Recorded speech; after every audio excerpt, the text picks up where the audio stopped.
Ako pa mga bossing ko ay may ituturo sa inyo na mga pamamaraan upang sa ganon, kayo po higit na makatrak ng swerte lalo na sa pera. Ganito lang po inyo pong gagawin mga bossing. Kayo po ay magsulat dito kung magkanong amount na matagal mo nang pinapangarap. Ay di ako po isusulat ko mga bossing ko 5 million. Yan. Or kaya lakihan nyo pa kasi libre naman po mga bossing ko ang mangarap. Yan. Sulat nyo po 5 million. Yan.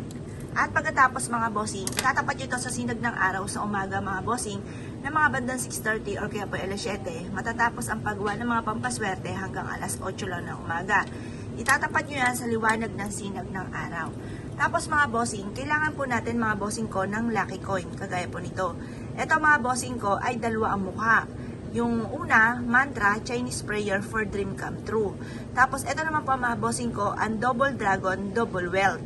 Ang dragon ay good luck sa lahat. Ito ay bilog para tuloy-tuloy ang pasok ng swerte at ang butas ay tagusan ng kamalasan.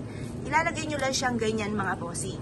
Kaya pumwesto na po kayo sa gawing silangan ninyo na nasisinagan siya ng sinag ng araw mga bossing. At pagkatapos mga bossing ko, iikot po natin, kailangan natin ng 7 lucky coin. Yan. Yung nasa gitna, yung may mantra, yung Chinese prayer. Tapos, iikot natin yung 6. Tapos yung pang-7, yun yung nasa gitna, mga bossing. Yan.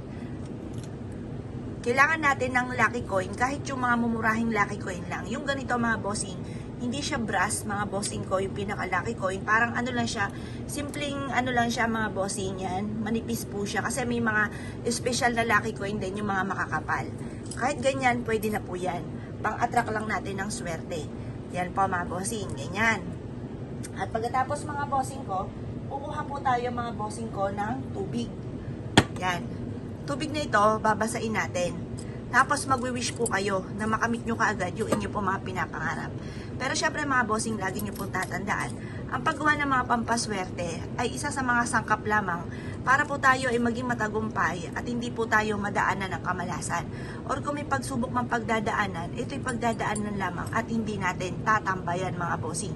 Lagi nyo ibukas sa bibig ang lahat ng inyong mga pinapangarap. Sabihin nyo po, yayaman ako at magiging matagumpay, matutupad lahat ang aking mga pinapangarap. Pero syempre, pagtatrabahuhan po natin yan, pagkakayuran natin yan mga bossing, hindi basta pangarap lamang.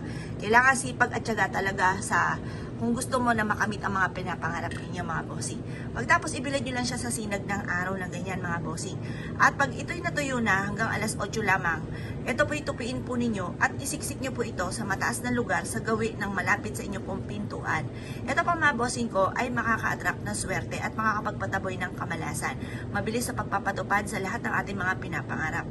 Masasabi ko lamang po mga bossing, kung marami kang pangarap ay marami rin ang pagkayod.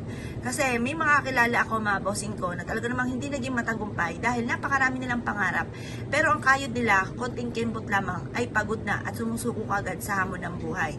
Ngayon, kapag ganun na sitwasyon mga bossing, huwag kang umasa na makakamit ang mga pinapangarap. Pero once ikaw ay masipag, madiskarte, hindi nakakalimot magdasal, at sinasabayan pa ng ganitong mga pamamaraan, yan po mga bossing ko, walang imposible na hindi mo makakamit ang inyo po mga pinapangarap. Magugulat ka na lang na magtutuloy-tuloy ang swerte mga bossing. Kung kayo po isa sa mga niniwala at naisyo po itong gawin, huwag na kayo magpatumpik-tumpik pa. Subukan nyo po ito, proven po ito mga bossing. Kaya kung pinaniwala mga bossing, ay siya. Good luck po sa inyo po lahat.